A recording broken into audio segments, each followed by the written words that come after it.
Que Jesus nos cubra com seu manto de luz. A questão 5 do Livro dos Espíritos pergunta: que dedução se pode tirar do sentimento instintivo que todos os homens trazem em si da existência de Deus? E os Espíritos responderam: a de que Deus existe. Pois de onde lhes viria esse sentimento se não tivesse uma base? E eles continuam: é ainda uma consequência do princípio, não há efeito sem causa. Existe no íntimo de cada um de nós o sentimento da existência de Deus. Então, por mais que o homem queira negar, é irresistível a força de atração do amor que o Criador exerce sobre a criatura. E é por ter a certeza que, apesar da minha incompreensão diante desse imenso amor, eu me encontro mergulhada neste oceano que inunda tudo e todas as coisas. E é por essa certeza que hoje me atrevo a dividir com vocês alguns dos meus pensamentos sobre Deus. Deus, aquele a quem sobe todas as queixas e todas as petições de todos os homens em todos os tempos.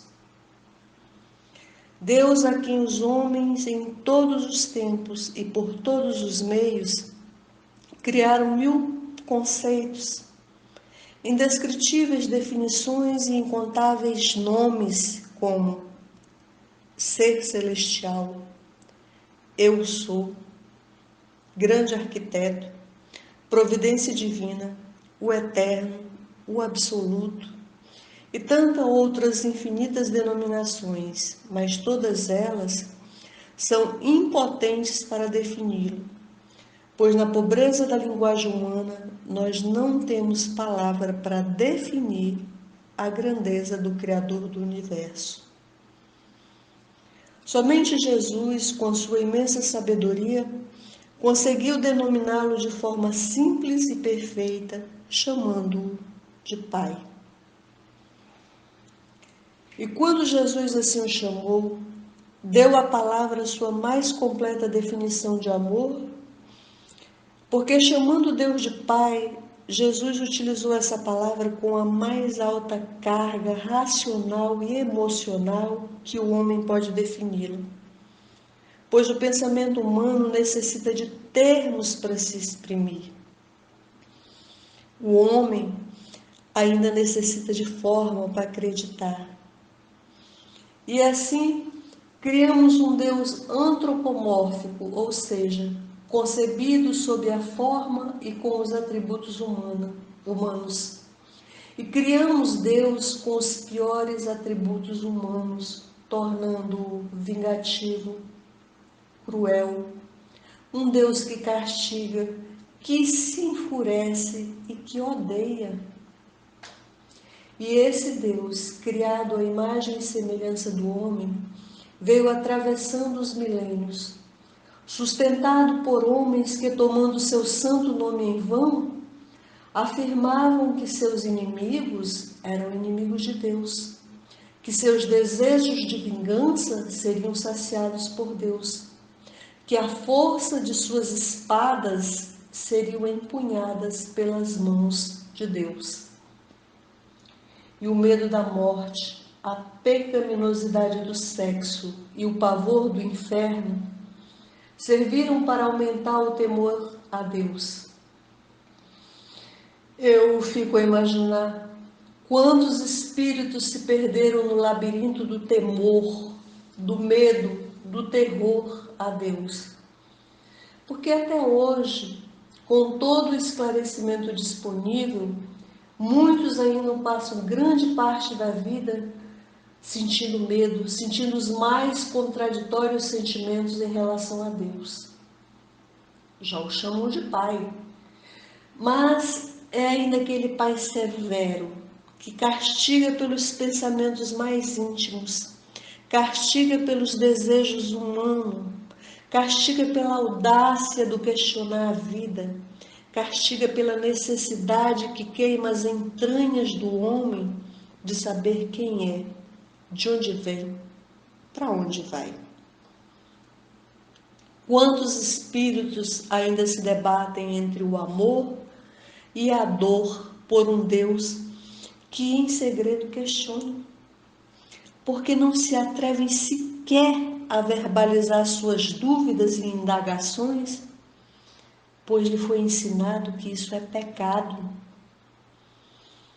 As fogueiras físicas se apagaram, mas, infelizmente, ainda permanecem ardendo na consciência de muitos, porque o fogo dessas fogueiras é alimentado por um Deus tirano e sanguinário que perversos dirigentes religiosos pregam, num inominável ato de crueldade, porque corrompem o que de mais belo e santo há no homem, que é a sua busca por Deus. E quantos ainda buscam desesperadamente Deus nos templos de pedra e de mármore?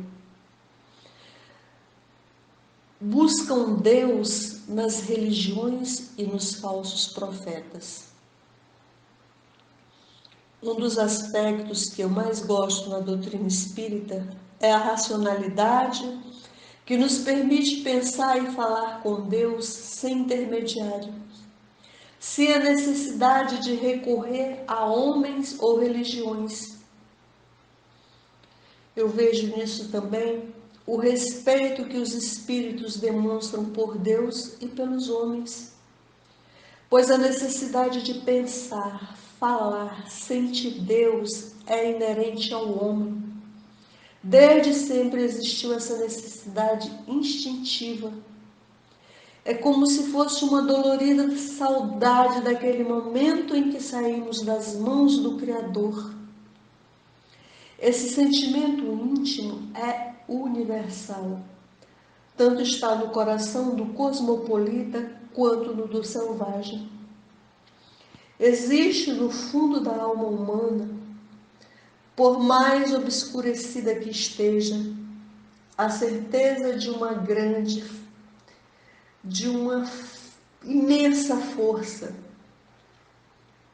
É por isso que quando o homem se afasta de Deus, ele cai no vazio existencial.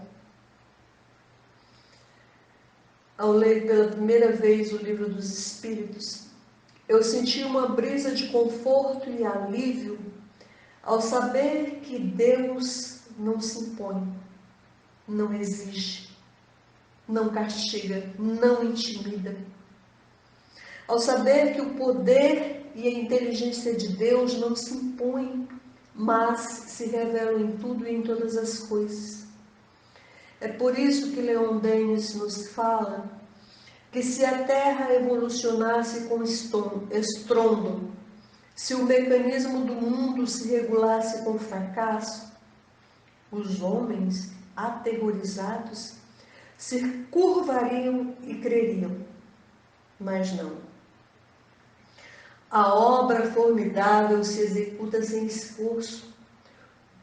Globos e sóis flutuam no infinito, tão livres quanto plumas sob a brisa. Ou seja, as coisas estão dispostas de maneira que ninguém é obrigado a lhes dar crédito, porque Deus não se impõe, Ele respeita o nosso livre arbítrio. Quando o Livro dos Espíritos diz que Deus se revela em tudo e em todas as coisas, essa informação nos faz identificarmos como manifestação de Deus aquela suave percepção de paz e de luz que por vezes se apresenta à nossa alma. É uma sensação fugaz, mas é doce, serena, feliz, é plena. Tão diferente daquela sensação de culpa e medo, inspirada pelo Deus que se enfurece e castiga, que era o Deus que eu conhecia. É claro, meus irmãos, que a minha busca continua e que meu relacionamento com Deus ainda não é perfeito por causa da minha imperfeição. Eu ainda duvido, questiono, receio, caio na incerteza. Porque é mais ou menos assim. Quando nós passamos a conhecer as informações espíritas que nos levam a sair do medo e das crendices para o terreno da racionalidade, num primeiro momento, nós ficamos oscilando entre as dúvidas e incerteza que são nossas conhecidas e a empolgação que esses novos conhecimentos, num primeiro momento, nos trazem. E essa oscilação ela vai levar um bom tempo, porque nós oscilamos até que as pequenas fagulhas desses ensinamentos vão sendo absorvidas. Porque conhecer é uma coisa e compreender, internalizar é outra, principalmente em relação a Deus. É como os olhos de quem se encontrava no escuro e, ao sair à luz, necessita de tempo para lentamente se adaptar, porque senão fica cego. E a função da luz é iluminar e não cegar. E a luz dos ensinamentos espíritas já iluminou a escuridão da ignorância de muitos que imputavam a Deus a culpa de tudo que os olhos humanos identificam como injustiça ou castigo. Desigualdades físicas e sociais, misérias e doenças, egoísmos e conflitos de toda a natureza. Uns sofrendo atribulações e carências, outros vivendo em aparente tranquilidade e opulência. Uns nascendo belos e perfeitos, outros com fealdade e anomalia. Eu via tudo isso como injustiça ou castigo de Deus. E os ensinamentos espíritas vieram me explicar, como vêm nos explicar, que sendo Deus soberanamente bom e justo, justa é a causa das vicissitudes da vida. Vem nos explicar que decepções, insucessos, perdas, enfermidades fazem parte do nosso atual estágio de desenvolvimento e também que essas vicissitudes, elas não são predominâncias na vida, porque elas estão mescladas com alegrias, sonhos, esperanças, realizações. Meus irmãos, na fase evolutiva que nos encontramos, se não houvessem acontecimentos negativos em nossas vidas, os estímulos para o nosso progresso e libertação seriam bem menores. Da mesma forma que se só enfrentássemos acontecimentos negativos, nós não suportaríamos. Portanto, as dificuldades da vida devem ser encaradas como motivos para recomeçar de novo e nunca como motivos para desistir de lutar. Os Espíritos vêm nos explicar que em nossa existência ocorrem acontecimentos que aparentemente não tem nenhuma ligação, mas que tudo se encadeia em uma série de causas e efeitos reguladas pela imanente justiça divina que coordena os nossos destinos. Eles vêm nos dizer que as adversidades e aflições pelas quais passamos na vida não são a vontade de Deus, nem são castigos de Deus, mas que têm suas causas na vida presente ou em vidas passadas. E são consequências do nosso proceder e do nosso caráter. E quando pararmos de culpar a Deus por tudo, passaremos a perceber que tudo é aprendizado. Tudo é aprendizado que nos conduz, degrau a degrau, na longa estrada da sabedoria. Mas nós, na nossa impaciência, encaramos somente como dor e sofrimento tudo aquilo que não nos dá imediato prazer.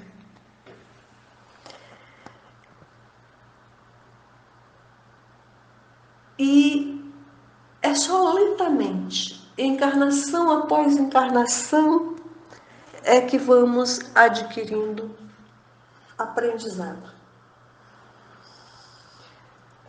Quando vamos nos despindo da nossa inferioridade, é que vamos compreendendo melhor a perfeição de Deus em todos os acontecimentos da nossa vida.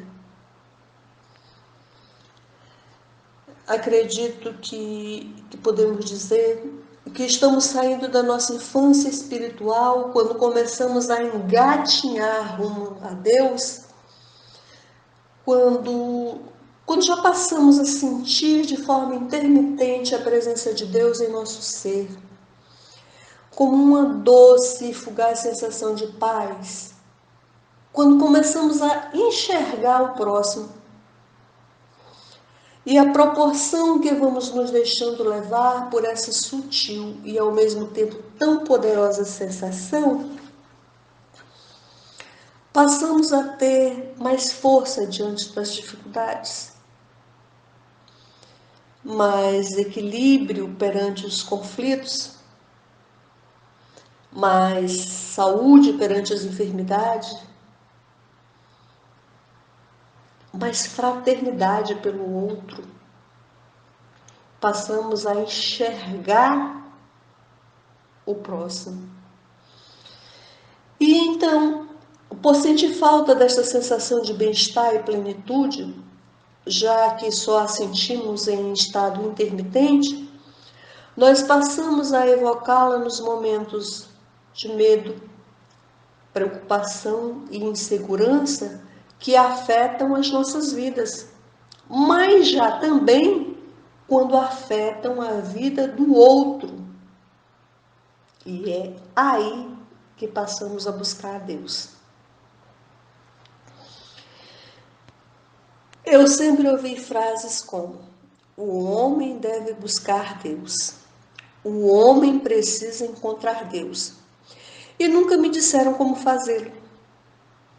E eu nunca o achei na forma antropomórfica que o busquei.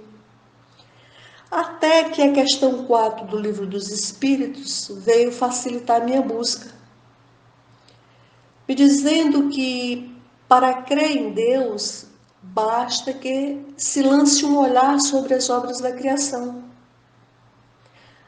Aí eu passei a entender que para encontrar Deus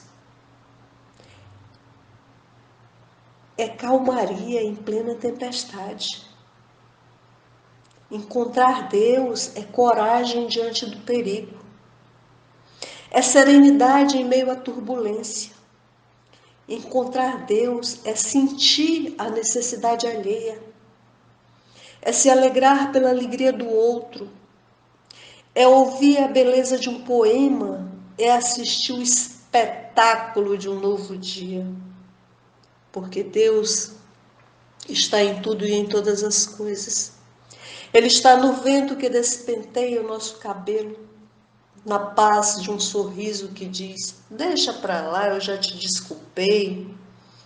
Está na suavidade de uma canção que acalma o coração. Está numa noite fria e chuvosa de serena solidão. Deus está na plenitude de um eu te amo, dito sem palavras. Mas cada um busca e encontra Deus à sua maneira. Tem uma história que diz que Buda estava meditando e chegou um homem e lhe perguntou: Deus existe? E Buda respondeu: sim, Deus existe. Logo após chegou outro homem e perguntou: Deus existe? E Buda respondeu: não, Deus não existe. Depois uma terceira pessoa perguntou a Buda: Deus existe? E ele respondeu: não sei se Deus existe.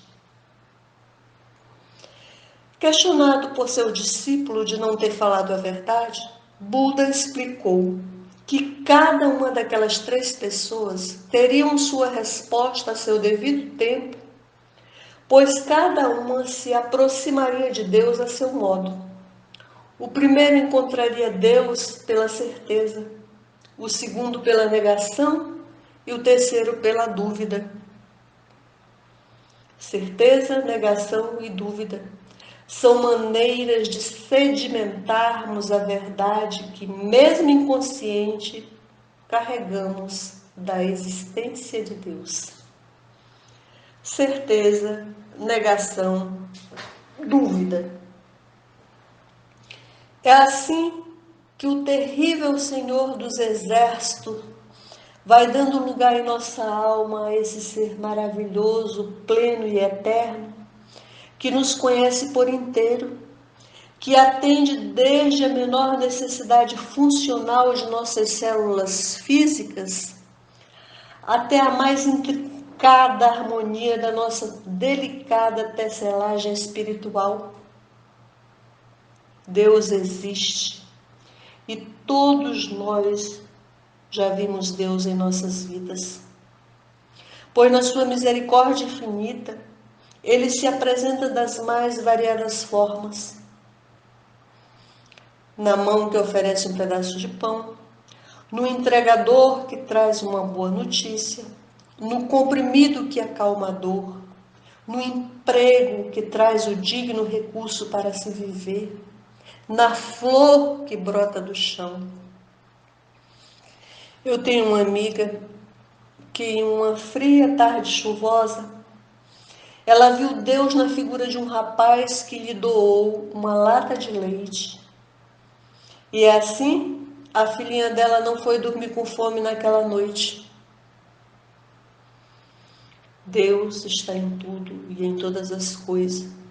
Deus nos ouve e nos responde através do conselho de um amigo, na frase de um livro, no verso do poeta, no trecho de conversa que ouvimos de desconhecidos e no silêncio do nosso ser, quando aquietamos o coração. Deus de todas as cores, de todas as raças, que se apresenta com 1000 nomes e com as mais diversas caras, porque nós ainda necessitamos de formas físicas.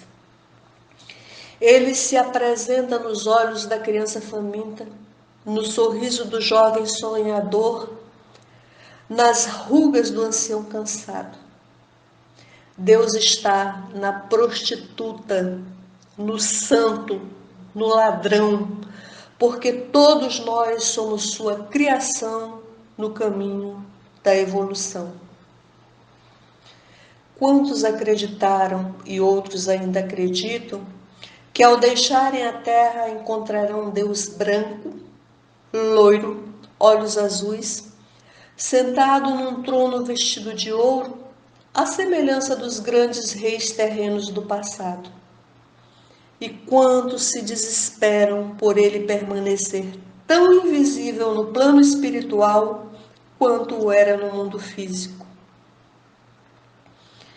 E os espíritos nos dizem que ele só permanece invisível para aqueles que ainda não veem sua presença, que se manifesta em tudo, pois tudo que vive e respira é mensagem de Deus.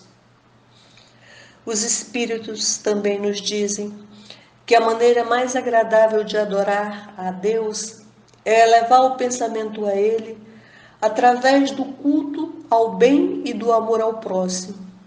E o maior testemunho desse amor que nos deu foi o nosso Mestre, Jesus Cristo, cujas ações e palavras foram um hino de amor ao Criador, ensinando, curando, levantando e elevando o homem na sua condição de filho de Deus. Jesus nos ensinou que através do próximo e pelo próximo demonstramos o nosso amor a Deus. É como na família terrena, quando o filho, para demonstrar seu amor, pergunta ao pai: "O que eu faço por você?" E o pai responde: "Ajuda teu irmão." E geralmente esse irmão é o complicado, a ovelha negra da família, o problemático, o rebelde, é o mais difícil. E apesar das desavenças fraternais, aquele filho vai e ajuda o irmão por amor ao pai. É uma simples comparação que eu vejo no dia a dia, mas na minha busca, eu creio que é justamente no nosso dia a dia que precisamos inserir Deus. Precisamos tirar Deus dos altares de ouro e dos templos de pedra e trazê-lo para a nossa casa. Precisamos tirar Deus das celebrações semanais e trazê-lo para a nossa convivência diária, para a nossa vida.